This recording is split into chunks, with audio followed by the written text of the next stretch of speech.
वज़ीर आला सिंध, मैंने एक छोटे से नन्हे मुन्ने से एंकर ने क्रेडिट क्या लिया कि वज़ीर आला साहब ने हमारी वजह से, हमारी कोशिशों की वजह से वीडियो बयानात दागने छोड़ दिए हैं। वज़ीर आला साहब एक मरतबा फिर जलवागर हो गए हैं। वज़ीर आला इन एक्शन अगेन। वज़ीर आला साहब ने एक अपनी वीडियो बयान जारी फरमा दिया है। उसमें उन्होंने कहा है कि करियाना और सब्जी की दुकानों पर भी अब कोरोना टेस्ट सिंध हुकूमत करेगी।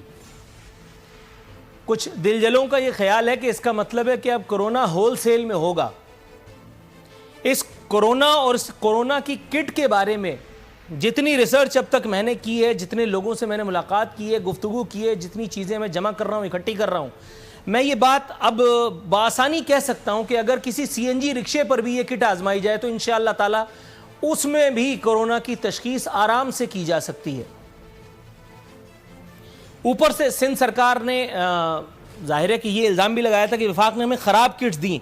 ताहम अल्लाह का शुक्र है कि उन ख़राब किट्स ने भी हदफ बहरहाल हासिल किया। कोरोना फिर भी निकल के आया।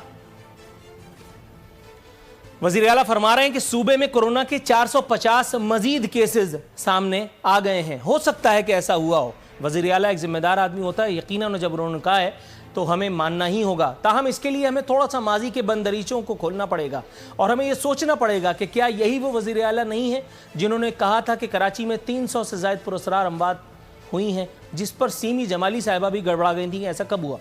उन्होंने उन तमाम पेशेंट्स को कोरोना पेशेंट मानने से ही इनकार कर दिया। उन्होंने कहा कि हमने जब एग्जामिन ही नहीं किया, पोस्टमार्टम ही नहीं हुआ, तो हम कैसे कह देंगे उसको कोरोना था या नहीं।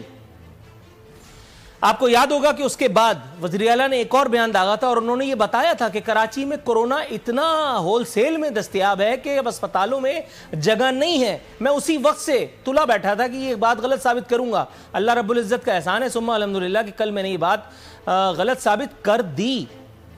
ऐसा भी नहीं है, ऐसा बिल्कुल नहीं है, हरगिज नहीं है। हाँ, वज़ीर आला हाउस की बंद दीवारों के अंदर आप कुछ भी करते रहे, वहां कुछ भी कहते रहे आप। कल हमारे रिपोर्टर रिशाद संजरानी हमारी दरखास्त पर यह खुसूसी तोहफा सिंध सरकार की जानिब से महकमा सेहत की वो रिपोर्ट लेकर के आए थे, जिसमें बाकायदा महकमा सेहत ये चुगली खा रहा था अपने ही सरबराह के खिलाफ, अपने ही सूबे के चीफ एग्जीक्यूटिव के खिलाफ, कि सूबे में कोरोना मरीजों की तादाद जो आइसोलेशन सेंटर्स में, जो अस्पतालों में है, 1231 है महज। कितने ही अस्पताल किसी बेवा की उजाड़मांग की तरह खाली हैं। वो कराची एक्सपो सेंटर का 1000 गज का, पता नहीं 1000 बिस्तरों पर मुश्तमिल क्वारंटाइन सेंटर भाएं भाएं कर रहा है। अल्हम्दुलिल्लाह सुम्मा अल्हम्दुलिल्लाह, अल्लाह रब्बुल इज़्ज़त ने चाहा तो वो ऐसे ही उजड़ा रहेगा। सुम्मा अल्हम्दुलिल्लाह, और ये कोरोना ऐसे ही दफा हो जाएगा। कोरोना भी और कोरोना वाले भी इंशाअल्लाह ताला।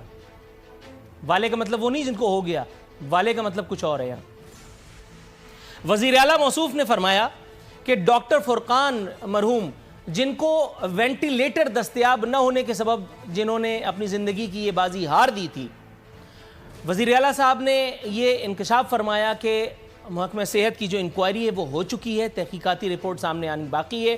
ताहम उन्होंने ये बताया कि ज़िम्मेदारों को सज़ा देंगे। एक रिपोर्ट मेरे सामने मौजूद है जो है कि सिविल अस्पताल के डॉक्टर जगदीश का इन्वर्टेड कॉमाज में गलत अंदाज़ा डॉक्टर फुरकान की वजह मौत बना था। डॉक्टर फुरकान को डॉक्टर जगदीश साहब ने, आप समझ रहे होंगे मैं क्या कह रहा हूं। अब मैं ये देखना चाहता हूं कि हमारे सूबे का वज़ीर आला, हमारे सूबे का कानून, हमारे सूबे के करता धरता डॉक्टर जगदीश का उनके इस गलत अंदाजे पर क्या कर लेंगे। अगली स्टोरी जो हमें आज के अपने मेहमान से डिस्कस करनी है वो है कि सिंध सरकार को बिलाखिर होश आ गया। हो सकता है कि आपको इस राय से इत्तेफाक ना हो, ताहम आज महकमा सेहत की एडवाइजरी जो जारी की गई उसमें बताया कि अब कोरोना के मरीजों को जबरदस्ती आइसोलेशन सेंटर्स मुंतकिल नहीं किया जाएगा।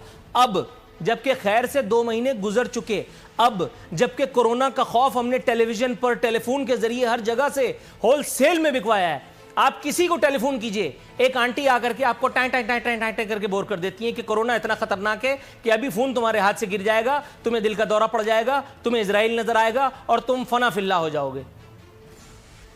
मैं उन आंटी को ढूंढ रहा हूं, मैं उन लोगों को भी ढूंढ रहा हूं जिन्होंने ये हरकत की है। मिल गए तो उनकी खैर नहीं। महकमा सेहत कहता है कि अब कोरोना मरीज अपने मुताल्लिक फैसले में आज़ाद होगा। वो चाहे तो अपने घर पर किसी मुनासिब जगह पर क्वारंटाइन कर सकता है, आइसोलेशन में रख सकता है खुद को। ताम इसके लिए SOPs पर अमल दरामद जो है वो वाहिद शर्त होगी। ये बताते हुए खुशी महसूस कर रहा हूं कि वजीर सेहत मोहतरमा अजरा पेचूहू, जो हाल ही में क्वारंटाइन से, उस क्वारंटाइन से नहीं जो क्वारंटाइन कोरोना से इख्तियार किया जाता है, सियासी क्वारंटाइन से वापस आई हैं। बिलाखिर वज़ीर आला साहब ने ये ज़रूरत महसूस की कि उन्हें स्क्रीन पर प्रेजेंट किया जाए।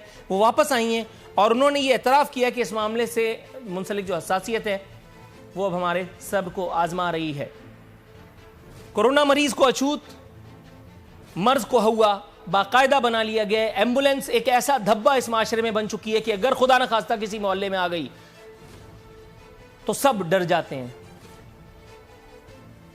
इसके अलावा कराची की ताजिर बरादरी का जिक्र करेंगे, जिन्हें अब अपने हुकूक के लिए, उसकी बहाली के लिए, अपने हुकूक को हासिल करने के लिए सियासी आवाज़ मुयस्सर आ गई है। जमात इस्लामी के बाद तहरीक इंसाफ कराची अब वो भी हमनवा हुई है कराची के ताजिरों की। कराची के ताजिरों का कहना है कि हम अपना कारोबार करने का जायज़ हक मांग रहे हैं। 2 रोज़ बाद अगर हुकूमत ने ताउन न किया तो दमादम मस्त कलंदर होगा। ताजिर रहनुमाओं का कहना था कि हमारे मजदूर भूखे मर रहे हैं। इस मौके पर वजीर आला सिंध को वादा खिलाफी का ताना भी दिया गया। ताहम आप बेफिक्र रहिए, वजीर आला को पहले ही इतने सारे तानों का सामना है कि ये ताना आपका कहीं खो जाएगा इंशाअल्लाह ताला। और ऑलरेडी वजीर आला जो कोरोना के खिलाफ जंग में अल्हम्दुलिल्लाह इतने मुतहर्रिक हैं और बिजी हैं, उनको इससे दूबदू जंग लड़ने का मौका नसीब न हो पाएगा। खुर्रम शेर जमान साहब ने इस मौके को गनीमत जानते हुए फरमाया कि सिंध हुकूमत बिलावल हाउस नामी बंकर में छुप गई है। उन्होंने कहा कि सिंध में कोरोना रोजाना सुबह शाम को 5 बजे टहलने निकलता है, उससे पहले ये कोरोना की Tell me pretty lies, look me in the face, tell me that you love me, even if it's